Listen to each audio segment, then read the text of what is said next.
In the previous video, we saw Rayon encounter Richter after he defeats all the bandits. Richter was really strong compared to Rayon, and Rayon also noticed that. Richter was showing his killing intent towards Rayon.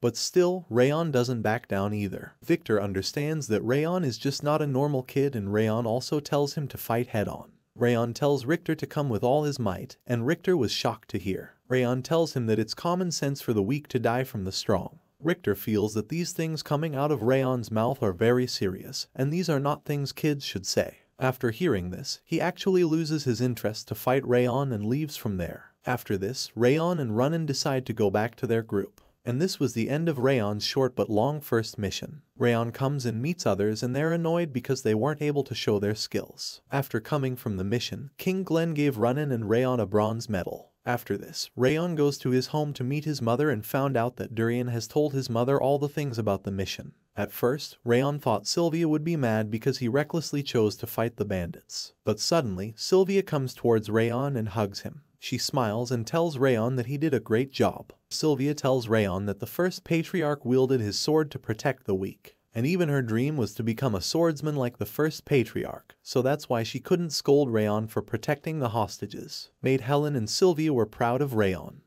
Now, we see the main presidential building of the Robert family. There was a man sitting at his office table, writing something. By the way guys, do you remember who this white-haired guy is? If you don't know, then let me remind you that he is Sir Daruth Robert. He is the main antagonist of this story. He was writing something in his book and noticed blood on the page. When he checked, he noticed the wound was still not closed. He remembers the day when he killed Rayon, but before dying, Rayon charged up towards him and attacked him. He remembered that it had been 17 years already since the day Rayon had given him this wound. He continued to try out different high-quality miracle medicines since that day, but it didn't work. He also hired skilled physicians and renowned priests. However, no one has been able to erase this wound from his hand.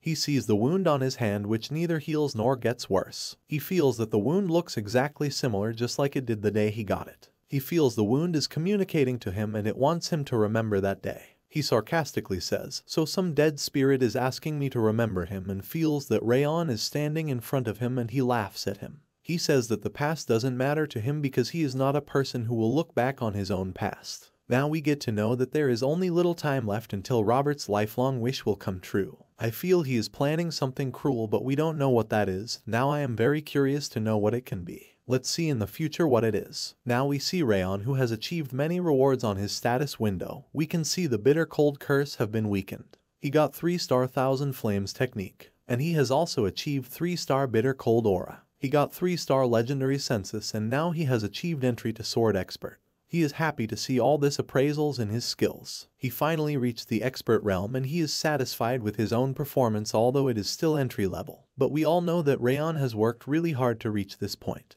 The devil tries to insult Rayon by saying that it is ridiculous because even a swordsman is just near an insect in front of him. So why is Rayon being proud of himself for becoming an expert level? Rayon tells him that it is rare for a 15-year-old to become an expert level. Even if someone look all over the continent, they won't be able to find anyone of Rayon's age who has already achieved expert level. The devil annoyingly tells him that only idiots consider age on the battlefield. Age doesn't matter, weak is still weak. But surprisingly, Rayon doesn't argue back, but he accepts what the devil is saying. He says that even he knows that no one goes easy on the opponent just because the opponent is young when they are on the battlefield. The devil is still annoyed and further tells Rayon that he is very weak compared to him. Even if Rayon tries, he can't even touch the devil's fingernail. But Rayon smiles and tells that he also agrees with the devil. Then devil questions that if you know that you are still so weak, then why you are able to smile like this. To this, Rayon replies that because he is happy. In his past life, he was nowhere near this level. He replies that even you know that I have grown somewhat. Hearing this, the devil becomes speechless and he doesn't know what he should reply to Rayon.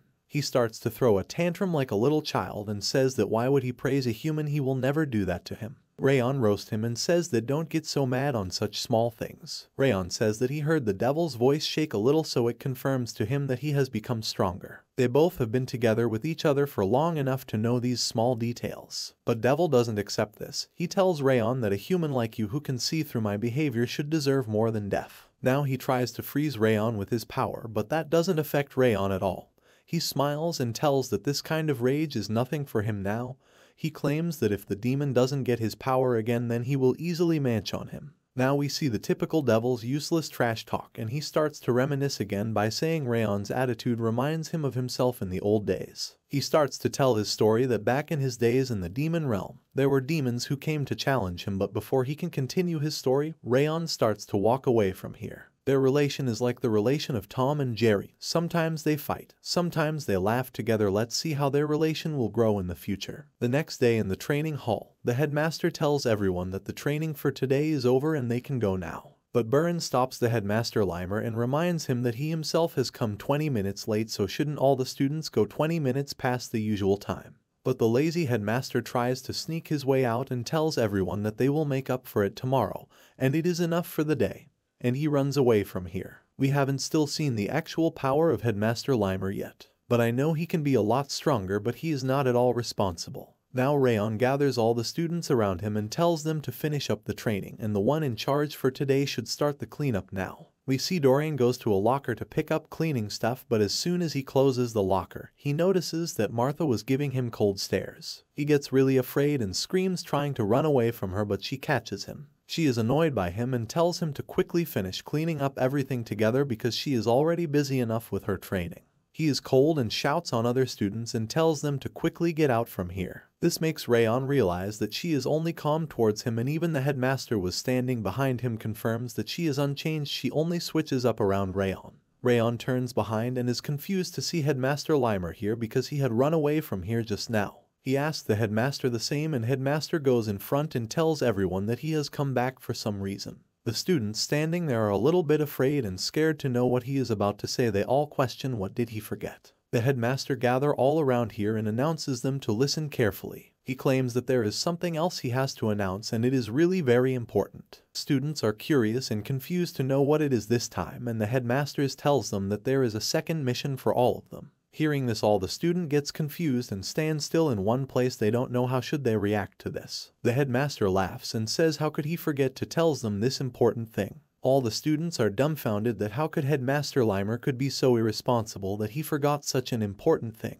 We get to know that it's already been half a year since the first mission has been completed. Raon thinks it took longer than expected for the second mission to come. He feels that there are fewer duties for the Ziegharts to handle compared to his past life. Headmaster now further explains them about the second mission. Apparently there has been orc invasions in the southern part of the Zieghart territory, and their mission is to eliminate the orcs who are threatening the villagers, and they should protect the people of the village. In simple words, we can say that their mission is protection of the village and monster raid. Everyone gets excited to hear this news because it is an actual orc raid. They always waited for such kind of mission to arrive. Now they all can show their sword skills and finally test out their swordsmanship skills. Master calls them newbies and grabs the attention by saying that why are they so excited about this mission. They all get confused by headmaster's words, but now the headmaster further explains that the instructor will not be accompanying them on this mission. Only the trainees will go to the village, and they all have to work together to accomplish the mission. Now this was surprising for all of them, but suddenly Buren raises his hand and asks Headmaster that what if they come across a dangerous situation that they cannot handle? What should they do in that situation? To this, the Headmaster replies that it's up to you to handle. If it's a mission you cannot accomplish, then you should know when to give up. That's why the leader's ability to accurately judge a situation is important. He claims that a leader needs to be able to judge what's the best response to the given situation should be. Now Dorian raises his hand and asks the headmaster that isn't it bad if we run away from a mission. To be honest, I was actually expecting this question from him. He is such a scaredy cat. Headmaster tells him that normally it is considered bad, but it depends on the situation too. If you all come across one of the 5 demons and manage to escape, then in that situation that would be praiseworthy. Hearing this answer from the headmaster makes Dorian happy, because now he knows that running away won't get him into trouble, and seeing his reaction, Buren is confused and speechless. Now the headmaster drops the actual bomb by saying that they all have to leave the day after tomorrow. They all are stunned and speechless to hear this because they have to leave in 2 days, and this is not an easy mission. I am really excited to see all the students fight the orcs, especially I want to see how Dorian will fight. I am sure he will only run away from the orcs, but let's see what happens. Even in the last mission was annoyed by Rayon because they weren't able to show their skills because Rayon completed the whole mission on his own. Now let's see how the second mission will go in the next video. Don't forget to like and subscribe to our channel. Thank you for watching.